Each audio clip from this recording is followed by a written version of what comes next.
First time I realized someone was watching me, felt my heart drop straight to the floor. Asterisk.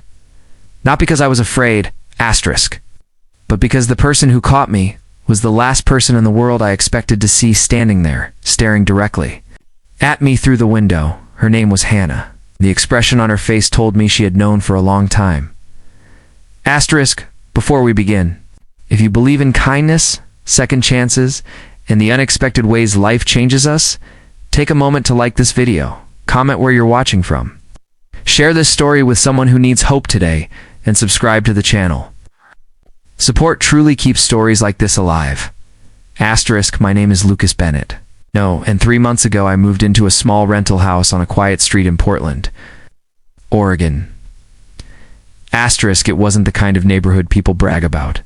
The houses were old, paint peeling from the walls, fences leaning slightly like tired shoulders. But there was something peaceful about the place. Every morning the street smelled like wet pavement and coffee from the small cafe 2 blocks away. Kids rode their bikes down the sidewalks, and neighbors actually waved when they saw each other.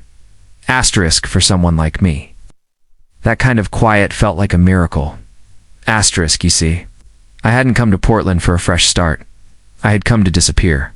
6 months earlier, my life had collapsed faster than I thought possible. My tech startup in San Francisco had failed after 4 exhausting years. Investors pulled out, employees lost their jobs, and every bit of savings I had poured into the company vanished. What hurt even more was that my fiancée Rachel left 2 weeks later, saying she couldn't build a future with someone who had nothing left to offer. Asterisk, failure is strange. At first, people comfort you. Then they slowly stop calling. Asterisk, eventually, you realize the world moves on without you. Asterisk. So I packed what little I had left into a rented truck and drove north until the road felt quiet enough to breathe. Again, that's how I ended up in that small house with the crooked mailbox and the cracked driveway. That's how I met Hannah. Asterisk, the house next door belonged to her. Asterisk, the first time I noticed her was early one morning when I couldn't sleep. Insomnia had become a constant companion since everything fell apart. I made coffee around 6, stepped into the kitchen, and looked out the window. That's when I saw her in the small backyard. She had set up a yoga mat on the wooden deck. The early sunlight cut through the trees, painting the yard in soft golden light. She was stretching slowly, headphones in, completely focused on her routine. At first I only glanced, but something about the scene held my attention. Asterisk, maybe it was the calmness of her movements. Maybe it was the way the morning light made the world look peaceful for a few minutes. Or maybe it was because she seemed so live. After weeks of feeling like a ghost in my own life, watching someone move with purpose felt strangely comforting. So, the next morning I looked again, and the morning after that. Eventually it became part of my routine. Coffee, quiet kitchen, and a glance through the window at the neighbor exercising outside. Asterisk, I never meant to stare. Asterisk, I told myself I was just observing the sunrise, or the trees, or the rhythm of someone living a normal life.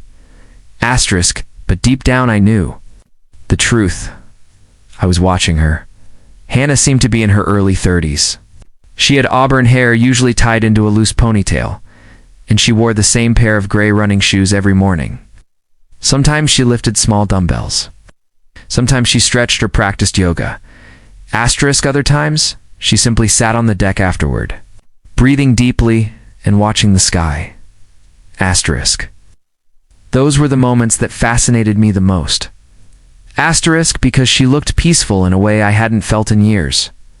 Asterisk. Weeks passed like this. We never spoke. We only existed in separate worlds divided by a thin wooden fence and one kitchen window, until the morning everything changed. It was a Tuesday. Asterisk, rain had fallen through the night, leaving the air cool and misty. I stood in the kitchen holding my coffee mug when I looked out the window and saw Hannah stepping onto her deck like usual. Asterisk. But something felt different that morning. Maybe it was the silence. Maybe it was the strange feeling that someone was watching me back. Halfway through her warm-up stretch, she stopped. Slowly.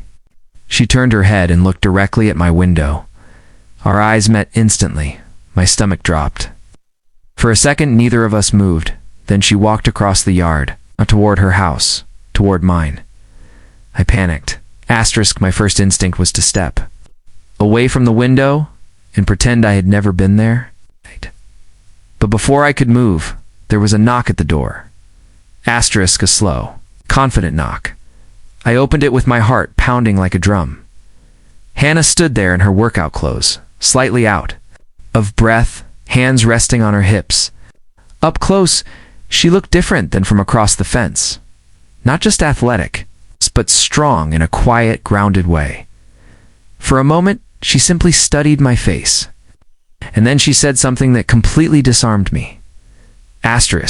She asked how long I planned to keep watching instead of actually living. Her tone wasn't angry. It was curious. Almost gentle. I didn't know what to say.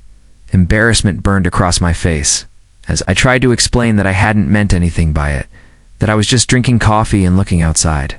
Excuses sounded weak even to my own ears.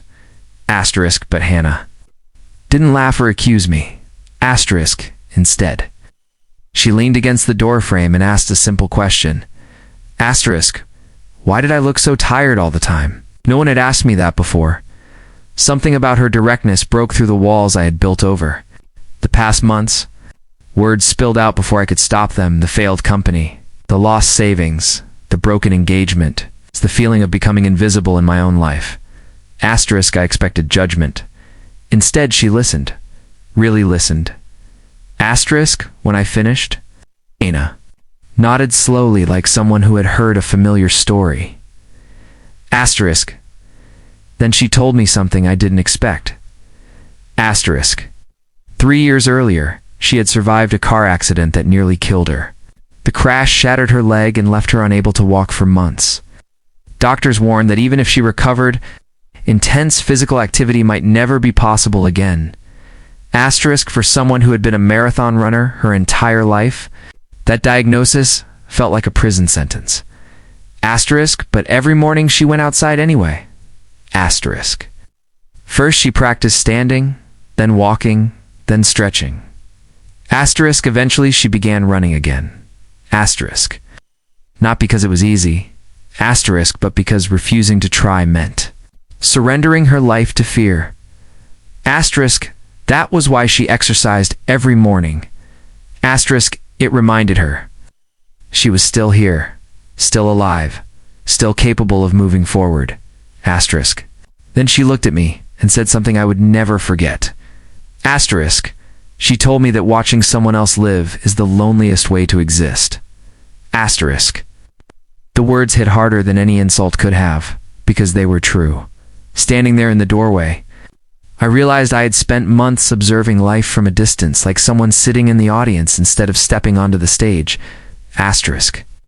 Hannah smiled slightly and asked if I owned running shoes. I admitted I did. She told me to bring them outside. Tomorrow morning? I almost said no.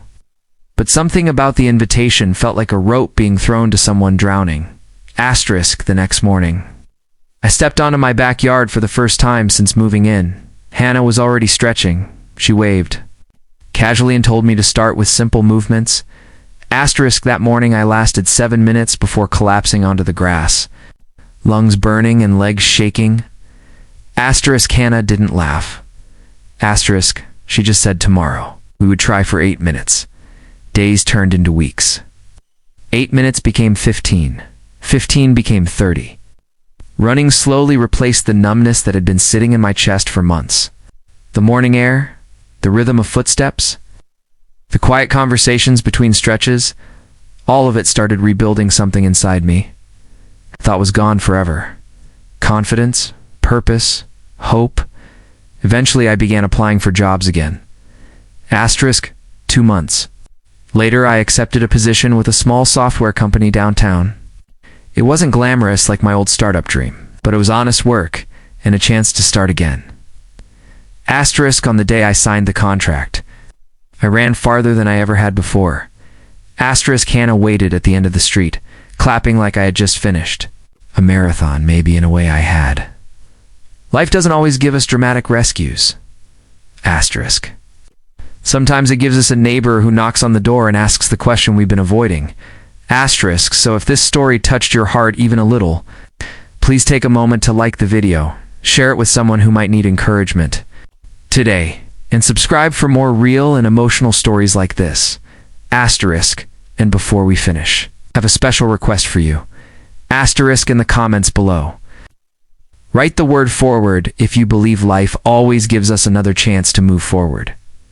Asterisk.